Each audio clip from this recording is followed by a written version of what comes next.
ಇದೇ ವಿಚಾರಕ್ಕೆ ಸಂಬಂಧಪಟ್ಟಂತೆ ಹೆಚ್ಚಿನ ಡೀಟೇಲ್ಸ್ ಅನ್ನು ನೀಡಲಿದ್ದಾರೆ ನಮ್ಮ ಪ್ರತಿನಿಧಿ ಮಹೇಶ್ ರವರು. ಮಹೇಶ್, ಇದೀಗ ರಾಜ್ಯದಲ್ಲಿ ಬಾಣಂತಿ ಸಾವಿನ ಪ್ರಕರಣ ದಿನದಿಂದ ದಿನಕ್ಕೆ ಹೆಚ್ಚಾಗ್ತಾ ಇದೆ. ಈ ಕುರಿತು ಏನೆಲ್ಲ ಅಪ್ಡೇಟ್ಸ್ ಇದೆ ಮಹೇಶ್? ತೇಜಸ್ವಿನಿ, ಈಗಾಗಲೇ ನೋಡ್ಬೋದು, ನಿಜವಾಗ್ಲೂ ಕೂಡ ರಾಜ್ಯ ಸರ್ಕಾರಕ್ಕೆ ಕಳೆದ ಒಂದು ಸದನದಲ್ಲೂ ಕೂಡ ದೊಡ್ಡ ಮಟ್ಟದಲ್ಲಿ ಸದ್ದು ಮಾಡಿದಂಥದ್ದು ಬಾಣಂತಿ ಹಾಗೂ ಶಿಶು ಮರಣ ಪ್ರಕರಣ. ಅಂದರೆ ರಾಜ್ಯದಲ್ಲಿ ಎಲ್ಲೋ ಒಂದು ಕಡೆ ದಿನನಿತ್ಯ, ಅದರಲ್ಲೂ ಬಳ್ಳಾರಿಯಲ್ಲಿ ಅತಿ ಹೆಚ್ಚು ಬಾಣಂತಿಯರು ಸಾವನ್ನಪ್ಪಿದರೆ ರಾಜ್ಯದಲ್ಲಿ ಸುಮಾರು 700ಕ್ಕೂ ಹೆಚ್ಚು ಶಿಶುಗಳು ಮರಣ ಹೊಂದಿದೆ. ಕಳೆದ 1 ವರ್ಷಗಳಿಂದ ಕೂಡ ವಿಪಕ್ಷಗಳು ಕೂಡ ಒಂದು ರೀತಿಯಲ್ಲಿ ಕಾಂಗ್ರೆಸ್ ಸರ್ಕಾರದ ವಿರುದ್ಧ ಮುಗಿಬಿದ್ದಿದ್ರು. ಆದರೆ ಎಲ್ಲೋ ಒಂದು ಕಡೆ ಆರೋಗ್ಯಾಧಿಕಾರಿಗಳಾಗಿರ್ಬೋದು ಅಥವಾ ಅಲ್ಲಿ ಸ್ಥಳೀಯ ಡಾಕ್ಟರ್ಗಳು ಕೂಡ ಎಲ್ಲ ಒಂದು ಕಡೆ ನಿರ್ಲಕ್ಷ್ಯಕ್ಕೆ ಈ ರೀತಿ ಬಾಣಂತಿಯರು ಹಾಗೂ ಶಿಶುಗಳು ಮರಣ ಹೊಂದಿದೆ ಅಂತಲೂ ಕೂಡ ವರದಿಯಲ್ಲಿ ಬಹಿರಂಗಗೊಂಡಿರುವಂಥದ್ದು. ಇನ್ನು ಉಳಿದಂತೆ ಸರ್ಕಾರ ಕೂಡ ಎಚ್ಚೆತ್ತುಕೊಂಡು ಎಲ್ಲೋ ಒಂದು ಕಡೆ ಸಾರ್ವಜನಿಕರು ಹಾಗೂ ವಿಪಕ್ಷಗಳು ಒಂದು ರೀತಿಯಲ್ಲಿ ಮುಗಿಬಿದ್ದ ಹಿನ್ನೆಲೆಯಲ್ಲಿ ಎಲ್ಲೋ ಒಂದು ಕಡೆ ಸಮಿತಿ ರಚನೆ ಮಾಡಿ, ಅಂದರೆ ಬಾಣಂತಿಯರ ಸಾವು ಹಾಗೂ ಶಿಶುಗಳ ಸಾವಿಗೆ ಒಂದು ರೀತಿಯಲ್ಲಿ ಸಮಿತಿ ರಚನೆ ಮಾಡಿ ಒಂದು ತನಿಖೆಗೆ ಆದೇಶಿಸಿತ್ತು.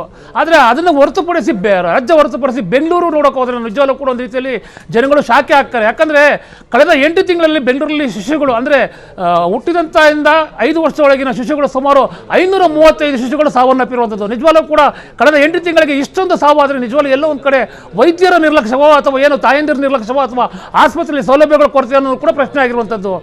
ಬೆಂಗಳೂರು ನಗರ ಜಿಲ್ಲೆ ಹಾಗೂ ಬೆಂಗಳೂರು BBMP ವ್ಯಾಪ್ತಿಯಲ್ಲಿ ಸುಮಾರು 535 ಶಿಶುಗಳು ಮರಣ ಹೊಂದಿರುವಂಥದ್ದು ಕಳೆದ 8 ತಿಂಗಳಲ್ಲಿ. ಅದರಲ್ಲಿ ಪ್ರಮುಖವಾಗಿ ಖಾಸಗಿ ಹಾಸ್ಪಿಟಲ್ ಆಗಿರ್ಬೋದು, BBMP ಹಾಸ್ಪಿಟಲ್ ಆಗಿರ್ಬೋದು ಅಥವಾ ಸರ್ಕಾರಿ ಹಾಸ್ಪಿಟಲ್ಗಳಿರ್ಬೋದು, ಎಲ್ಲನೂ ಕೂಡ ಕ್ರೋಢೀಕರಿಸಿ 535 ಮಕ್ಕಳು ಸಾವನ್ನಪ್ಪಿರುವಂಥದ್ದು.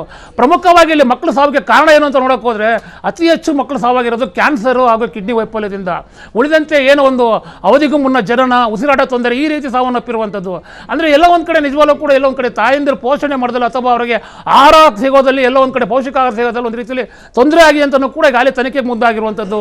ತೇಜಸ್ವಿನಿ, ಮಹೇಶ್, ಇದೀಗ ರಾಜ್ಯ ಬಿಜೆಪಿ ಸರ್ಕಾರದವರು ಕಾಂಗ್ರೆಸ್ ಸರ್ಕಾರದ ವಿರುದ್ಧ ವಾಗ್ದಾಳಿಯನ್ನು ನಡೆಸ್ತಾ ಇದ್ದಾರೆ. ಇಷ್ಟೆಲ್ಲ ವಾಗ್ದಾಳಿ ನಡೆಸಿದ್ರು ಕೂಡ ಸರ್ಕಾರ ಯಾಕೆ ಇತ್ತ ಕಡೆ ಗಮನ ಹರಿಸ್ತಾ ಇಲ್ಲ ಅನ್ನೋ ಪ್ರಶ್ನೆ ಎದುರಾಗ್ತಾ ಇದೆ. ಇದ್ರ ಬಗ್ಗೆ ಹೇಳೋದಾದ್ರೆ ತೇಜಸ್ವಿನಿ, ಈಗಾಗಲೇ ನೋಡ್ಬೋದು, ವಿಪಕ್ಷಗಳಾಗಿರ್ಬೋದು, ರಾಜ್ಯವ್ಯಾಪ್ತಿ ಜನಗಳು ಕೂಡ ಒಂದು ರೀತಿ ದೊಡ್ಡ ಮಟ್ಟದಲ್ಲಿ ಸದ್ದು ಮಾಡಿದ್ರು. ಅಂದರೆ ವಿರೋಧ ವ್ಯಕ್ತಪಡಿಸಿದ ಸರ್ಕಾರ ಈ ರೀತಿ ಬಾಣಂತಿಯರ ಸಾವಿಗೆ, ಶಿಶುಗಳ ಸಾವಿಗೆ ಒಂದು ರೀತಿಯಲ್ಲಿ ಆರೋಗ್ಯ ಅಧಿಕಾರಿಗಳು, ಸ್ಥಳೀಯ ಆರೋಗ್ಯ ಅಧಿಕಾರಿಗಳು, ಆರೋಗ್ಯ ಇಲಾಖೆಯ ಒಂದು ಮಂತ್ರಿಗಳ ಕಾರಣ ಅಂತಲೂ ಕೂಡ ನೇರವಾಗಿ ಆರೋಪ ಮಾಡಿದ್ರು. ಆದರೆ ಎಲ್ಲ ಒಂದು ಕಡೆ ಸರ್ಕಾರ ಇದನ್ನೆಲ್ಲ ಮುಚ್ಚಾಕೋದಕ್ಕೆ ಒಂದು ದೊಡ್ಡ ಮಟ್ಟದಲ್ಲಿ ಹಿರಿಯ ವೈದ್ಯರನ್ನು ಒಂದು ಸಮಿತಿ ರಚನೆ ಮಾಡಿ ತನಿಖೆಗೆ ಆದೇಶ ಕೊಟ್ಟರು. ಆ ತನಿಖೆಗೆ ಎಲ್ಲಿ ಆದೇಶ ಕೊಡ್ತಾ ಇದ್ದಂಗೆ ಕೂಡ ವಿಪಕ್ಷಗಳಾಗಿರ್ಬೋದು, ಸಾರ್ವಜನಿಕರಾಗಿರ್ಬೋದು ಒಂದು ರೀತಿಯಲ್ಲಿ ಸ್ವಲ್ಪ ಸದ್ದು ಕಮ್ಮಿ ಆಯಿತು.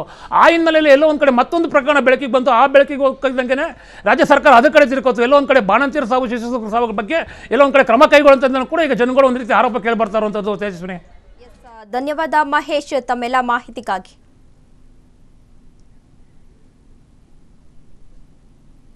ರಾಜ್ಯದಲ್ಲಿ ಈಗಾಗಲೇ ಬಾಣಂತಿಯರ ಸಾವು ದಿನದಿಂದ ದಿನಕ್ಕೆ ಹೆಚ್ಚಾಗ್ತಾನೆ ಇದೆ. ರಾಜ್ಯದಲ್ಲಿ ಬಾಣಂತಿಯರ ಹಾಗೂ ಶಿಶು ಮರಣ ಕೇಸ್ಗಳು ಕೂಡ ದಿನದಿಂದ ದಿನಕ್ಕೆ ಹೆಚ್ಚಾಗ್ತಾ ಇದೆ. ಈ ಬಗ್ಗೆ ರಾಜ್ಯ ಸರ್ಕಾರ ಯಾಕೆ ತಲೆಯನ್ನ ಕೆಡಿಸಿಕೊಳ್ತಾ ಇಲ್ಲ ಎನ್ನುವ ಪ್ರಶ್ನೆ ಕೂಡ ಎದುರಾಗ್ತಾ ಇದೆ.